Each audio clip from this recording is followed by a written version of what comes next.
Olá a todos, bom dia, boa tarde, boa noite. Vamos dando sequência aí à disciplina do jornalismo impresso. Hoje a gente vai falar sobre a grande reportagem no jornalismo brasileiro. Então, só antes da gente começar, que gostaria de lembrar a vocês que até a próxima semana, então, dia 30 de maio, vocês enviem então a entrega da avaliação 2, que é a reportagem que vocês estão fazendo. Então, reforçando aquilo que já foi dito, essa entrega deve ser feita por e-mail, então tem ali as instruções no item avaliação 2, mas vocês me enviem por e-mail, então só não tem necessidade, eu estou falando aqui, já foi falado. Se vocês me mandam um e-mail perguntando que não acharam, dizendo que não acharam nada na plataforma para enviar, fica subtendido que vocês não assistiram os vídeos, porque foi falado e eu estou reforçando aqui mais uma vez, que esse envio então deve ser feito por e-mail conforme está orientado então no plano, que o integrante de cada grupo, é o responsável, digamos assim, pelo grupo, os grupos que foram formados, e só descreve ali, pode ser no arquivo, pode ser no corpo do e-mail, dizendo a função que cada um teve, na reportagem. Então, esse trabalho, no caso, vale 10, metade da nota final de vocês, então, porque soma com as outras duas e divide por 2. Então, só reforçando, tem ali no item avaliação 2, então, todas as normas, para vocês observarem. E hoje a gente vai falar então um pouco sobre livro, reportagem e biografias, grande reportagem no jornalismo brasileiro também, e veículos impressos alternativos, Eu vou sobre esse último item deixar um texto para vocês porque não vai dar tempo, não dá tempo da gente falar nesses vídeos de meia hora, sobre tudo, mas aí a gente deixa esse outro material para vocês assistirem. Então a gente começa falando sobre a grande reportagem no Brasil, assim como a gente falou sobre os muckrakers, sobre o New Journalism, sobre um pouco o jornalismo gonzo, que são um pouco mais da grande reportagem nos Estados Unidos.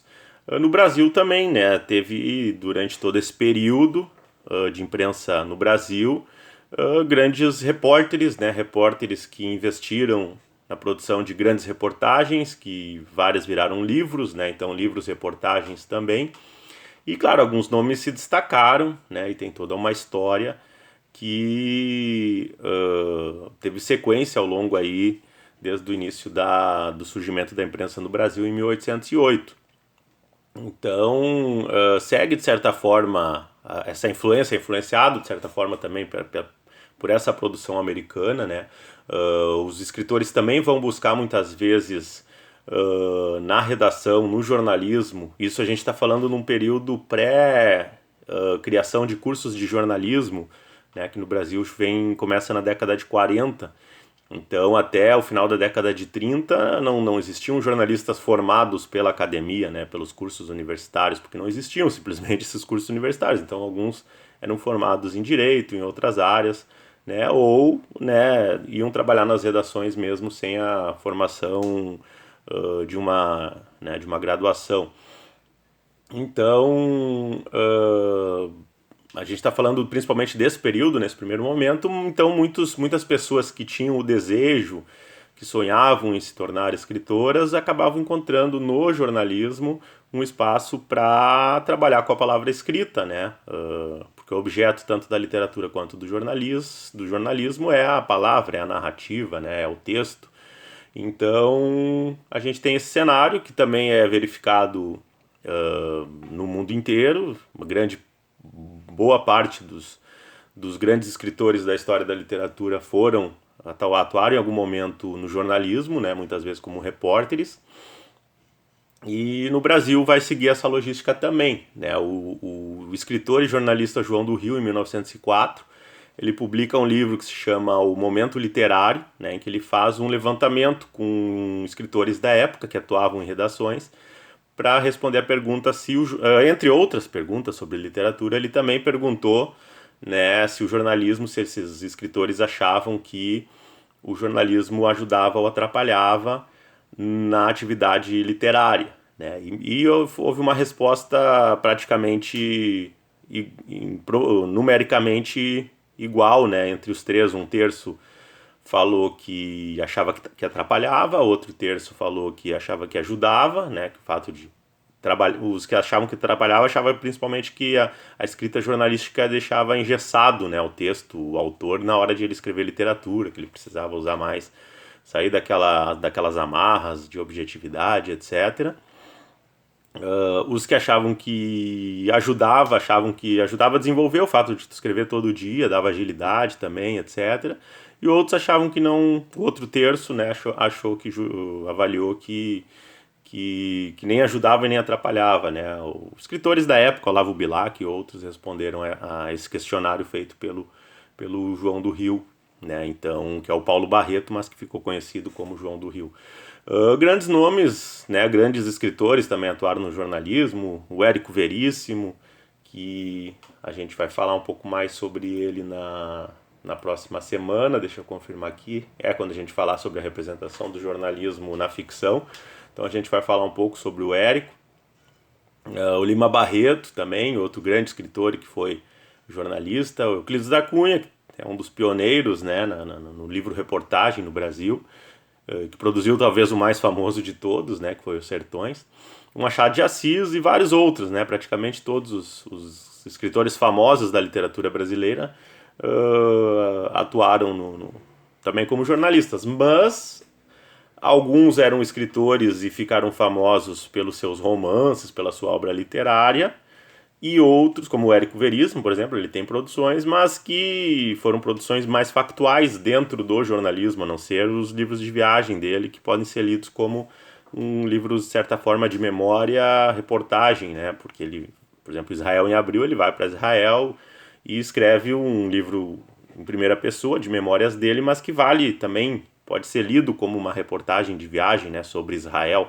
Mas fora isso, ele ficou famoso pela ficção dele, né, pelos romances dele. E outros ficaram mais conhecidos justamente pelo seu trabalho literário, assim como o pessoal lá do New Journalism, nos Estados Unidos, pela produção de grandes reportagens, de reportagens mais literárias, etc. E é desse segundo grupo que a gente vai estar falando aqui, né? Então, o foco é jornalistas que, em grande parte, também eram escritores, mas que fizeram produções que ficaram marcadas no jornalismo, né, e não tanto no campo da literatura. Apesar de que, em alguns casos, assim como aconteceu com o Truman Capote, no caso do A Sangue Frio, houve essa produção jornalística, mas que também ficou como clássico da literatura. E o caso mais emblemático, né, é Os Sertões, de Euclides da Cunha, né, publicado em 1902. Né, e, claro, muita gente acha, e estou até de acordo, né, que Os Sertões é realmente um livro bastante denso, né? Tem aquela preocupação literária com uma linguagem mais erudita, mais extremamente, às vezes, formal, né? Então não é um livro-reportagem que a gente leia hoje da mesma maneira que a gente leu A Sangue Frio, da mesma maneira que a gente lê os livros do Caco Barcelos e de outros autores contemporâneos, né? Então, é um livro difícil, de certa forma, de ser lido, e às vezes vale a pena se ler trabalhos de outros autores que trazem interpretações e contextualizam a obra, né, feita pelo Euclides da Cunha. Né? Eu assisti uma vez uma palestra, se eu não me engano, foi numa feira do livro de Porto Alegre, com o Moacir Scliar comentando sobre Os Sertões, né? E ali que me deu uma luz, assim, porque até então eu tinha feito só aquela leitura, sendo sincero, sem entender muita coisa lá do ensino médio, né? Então, a partir da fala dele é que eu fui procurar de novo, né? Então, claro, é um trabalho, eu já tinha me formado, estava no mestrado, então, claro, é algo só para, de momento, é importante vocês saberem essa importância, né? E quando possível, claro, vocês podem ir mais a fundo. Então a Cristiane Costa, ela é uma professora da UFRJ do Rio, e ela publicou o livro Pena de Aluguel, que foi 100 anos depois da publicação do João do Rio. Ela faz uma retomada da pesquisa do João do Rio, apesar de que tem uma edição de 94, se não me engano, do livro do Momento Literário, né? Eu tenho uma cópia aqui. E a Cristiane Costa, ela repetiu essa pesquisa em 2004, mas o livro foi publicado, se não me engano, em 2005, né? Então o objetivo era 100 anos depois, né? Ver. E os resultados até que foram semelhantes, né? Em relação à quantidade. Mas, enfim, ela apresentou algumas dicotonias, então, em relação a relação entre jornalismo e literatura, né? Então, ela apresenta, por exemplo, a questão da literatura se preocupar mais com a arte, com a questão artística, né? Enquanto que o jornalismo está muito ligado ao mercado, né? À produção para um jornal, uma revista que é uma empresa, o artista versus o trabalhador, né? A linguagem condicional do jornal, que não tem tanta liberdade, que é uma das principais queixas daquele pessoal que respondeu que o jornalismo atrapalhava na atividade literária, contra a liberdade criativa. A experiência, né, contra uma espécie de esterilidade, né? Então, quer dizer, aquela coisa de produzir quantitativamente de forma rápida, que vai, de certa forma, matando um pouco da... Muitas vezes o jornalista ele não vai ao local da maneira como deveria para fazer a reportagem, né? A visibilidade de um contra o preconceito, né, em relação a, ao, ao escritor que trabalha com jornalismo. Isso, claro, pensando muito no contexto da época, né, mas também trazendo um pouco para hoje. A perenidade versus o imediatismo, quer dizer, seria um aprofundamento maior dos temas, né, principalmente sob o ponto de vista humanístico da literatura em relação ao imediatismo do jornalismo. O fato versus a ficção. O objetividade do jornalismo versus a subjetividade da literatura. O tempo que é exigido para produzir, né, uma obra literária versus o dinheiro, que é o salário que o jornalista trabalha para receber, e o local, que é uma dos critérios de noticiabilidade do jornalismo, versus o universal, né, que é o principal. Tem muito aquela questão, às vezes, da gente pegar um livro de algum autor de outra época, de uma região geográfica completamente diferente da nossa, e a gente lê e se identificar muito, né? Então é porque trata de questões universais, né? Eu costumo citar até alguns livros que eu tenho aqui sobre o Oriente Médio, que traz questões completamente universais e humanísticas, né? Em relação a guerras, a questão até a grupos terroristas, etc. Né? Depois eu vou citar o nome de uma autora jornalista brasileira que traz um livro-reportagem sobre isso, em que mostra, né, como os dramas vividos, mesmo por quem nasceu e se criou num ambiente de guerra, são os mesmos que a gente experienciaria aqui, né, se acontecesse aqui com a gente. Porque, assim, antes de mais nada, né, somos todos humanos e temos sentimentos que são comuns, independentemente da região e do tempo em que se viveu. Isso acontece muito também quando a gente pega obras lá de 500, 600, 800 anos atrás, né? E até mais. E as revistas, assim como aconteceu nos Estados Unidos, também são os veículos perfeitos para que esses repórteres mais literários, digamos assim, encontrem espaço, né? Tanto para trabalhar quanto para publicar o seu trabalho. Então a gente tem a revista Cruzeiro, que foi do Diários Associados, né, do Assis Chateaubriand, que circulou então de 1929 até 1975, né, e recebeu muitos jornalistas e escritores nesse período todo, muitos repórteres. É uma revista que investia muito na grande reportagem, nessa reportagem de maior fôlego, de maior profundidade. Claro, não vou entrar aqui nas questões éticas do Assis Chateaubriand, né, porque esse é tema para outra disciplina. A revista Realidade também, que foi da editora Abril e circulou entre 66 e 76, apesar de ter circulado relativamente por um curto período, né, 10 anos, né, fez história, né, com grandes reportagens também. E outras que seguem até hoje, que eventualmente, claro que diminuiu muito também o espaço dado à grande reportagem, mas eventualmente algumas dão. E a Piauí, que no caso o foco né, o diferencial que ela procura apresentar é justamente essa grande reportagem, a reportagem mais literária. E aí tem a Veja, Isto É, a Época, etc., que tiveram vários momentos, várias mudanças, né, mas que eventualmente investem, né, mais forte, fazem trabalhos mais de fôlego, né, principalmente às vezes no jornalismo investigativo, mas também às vezes sobre outros temas, e que também ganharam muito espaço no online, né? Então algumas só circulam online, outras circulam ainda o impresso mas tem a edição online e aí tem um material às vezes extra no online. E aí tem também as revistas especializadas, né, que como eu já citei em outros momentos, por exemplo, a revista Placar sobre futebol, revista Caras, né, Contigo, etc. E que eventualmente investem, né, em matérias mais trabalhadas, narrativas de maior fôlego, etc. Mas aí a gente chega nos grandes repórteres brasileiros, e aí a gente chega em alguns nomes que talvez possam servir para inspirar vocês, né? Não só, claro, nesse momento, questão do trabalho de vocês, você tem pouco tempo, né? Tem uma semana para concluir, mas para o futuro de vocês, né? Alguns trabalhos, algumas obras, alguns autores que vocês podem se inspirar, vocês podem procurar e pesquisar. E também são nomes que quando vocês forem, se vocês forem eventualmente participar de algum congresso, algum seminário, Intercom, por exemplo, Regialcar, eu participei muito, né, principalmente em grupos de jornalismo literário.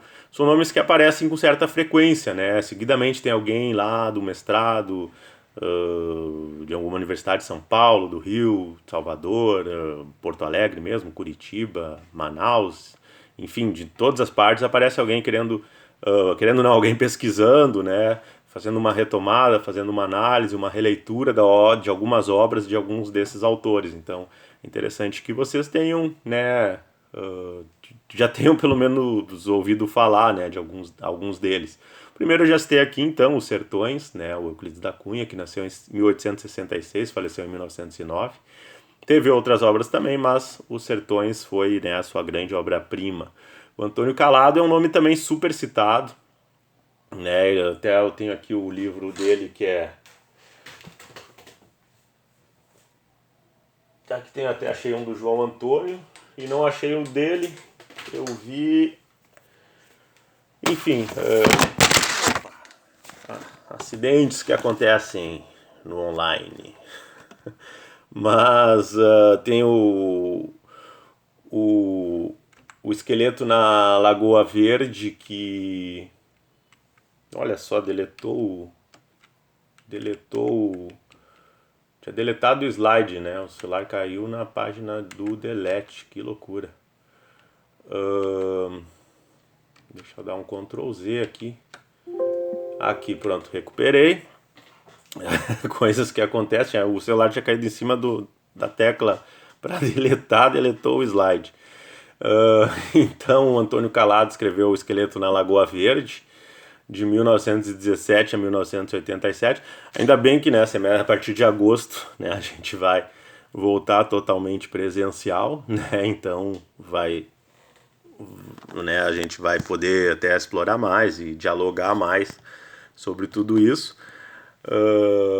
Mas enquanto isso a gente ainda está nesse improviso aí, né, do trabalho à distância. Então, o Esqueleto da Lagoa Verde, Antônio Calado é uma referência, né? Ele viaja, se eu não me engano, é pro Acre faz tempo que eu li esse livro para ver sobre era uma figura importante que tinha desaparecido, um ambientalista, alguma coisa assim. Aí ele foi lá para fazer essa investigação, né? Uma grande reportagem, né? Mas o Antônio Calado tem outras obras também, é um nome. Ele escreveu o Quarup, se eu não me engano, que é uma ficção, então ele tem obras tanto de ficção quanto livros de reportagem. E ele é uma referência, sempre citado aí também nos congressos. O Joel Silveira, até eu também tenho esse livro, mas está por aí nas estantes. Ele é de 1918, faleceu em 2007, né? E um dos clássicos que ele escreveu foi A Feijoada que Derrubou o Governo, que é uma história curiosa, acho que dá tempo de contar rapidinho. Grandes reportagens, é uma coletânea de grandes reportagens que ele escreveu, e uma delas, a que dá título ao livro, né, da Feijoada que Derrubou o Governo, ele, na verdade, foi o Chateaubriand, que era o dono dos Diários Associados, ele trabalhava para um veículo do Chateaubriand, que ia ter um casamento de um figurão que era, de certa forma, inimigo, rival, enfim, era alguém com quem o Chateaubriand não simpatizava, né? Tinha alguma rixa. E aí, para provocar, ele pede pro Joel Silveira escrever uma reportagem sobre um casamento de um casal pessoas de uma pessoa de classe baixa, né? De um casal pobre. E aí o veículo dá todo o glamour, né? E aí fazer essa comparação meio que con- contrastando, né? O investimento, o gasto, etc. de um casal da elite de São Paulo e de outro lado, não, desculpa, tô. Essa aí é a 12ª noite na Avenida Paulista. A feijoada que derrubou o governo é outra reportagem, mas essa da 12ª noite, da 22ª noite também é outro clássico, né? Que ficou, que é esse casamento, a história dos dois casamentos. Agora eu confundi porque a feijoada que derrubou o governo é a última reportagem dessa coletânea. E trata, né? Claro, não faz nem sentido, né? Falar da história do casamento com esse título. Mas tá nessa coletânea, né? São dois clássicos, né? Duas reportagens que são clássicos do jornalismo literário brasileiro. A feijoada que derrubou o governo e a 22ª noite na Avenida Paulista, entre outros, né? Então, nesse livro que tem como título a feijoada que derrubou o governo, tem essas coletâneas, essas grandes reportagens do Joel Silveira. O João Antônio Ferreira Filho, né, mais conhecido como João do Antônio, ele tem também esse livro aqui, Leão de Chácara, mas tem vários outros. Ele se destacou até bastante pela ficção, né, mas ele era um escritor de ficção, mas que estava dentro daquela lógica de trabalhar no jornalismo fazendo grandes reportagens para ter um meio de sustento para poder sobreviver enquanto fazia suas produções ficcionais, né? O Fausto Wolff, né, de 1940 a 2008, e tem a Imprensa Livre de Fausto Wolff, que é uma coletânea muito boa também de textos que o Fausto Wolff escreveu para a imprensa. Ele também escrevia ficção, eu tenho outro livro dele que é Os Melhores Contos do Fausto Wolff. Mas ele era da turma do Pasquim ali, que teve Ziraldo, que teve Milô Fernandes, outros nomes do grande do jornalismo, desse jornalismo mais literário, né? Até aqui eu tenho uma das coleções que tem a obra completa do Pasquim conforme o período, né? E ali tem muito material. É muito material que mescla jornalismo, informação com literatura, ficção, né? E o Fausto Wolff foi um desses nomes. O Caco Barcelos, né, mais famoso, mas dois livros, os dois principais mais citados dele, e que fica também a sugestão para vocês lerem quando puderem, se já não leram, é o Abusado, que é uma aula de tudo, de jornalismo, com literatura, com narrativa, com tudo. É simplesmente genial, né? E assim como o Rota 66, né? Mas o Abusado tem uma questão muito forte do sotaque, né? É realmente, enquanto tu lê, tu visualiza, né? É bem aquilo que o New Journalism propunha, né? De fazer, usar técnicas do cinema, né? No jornalismo literário, no jornalismo, e que acaba transformando no jornalismo literário. O Abusado eu acho que é uma obra perfeita nesse sentido, talvez melhor até do que muito dos americanos mesmo.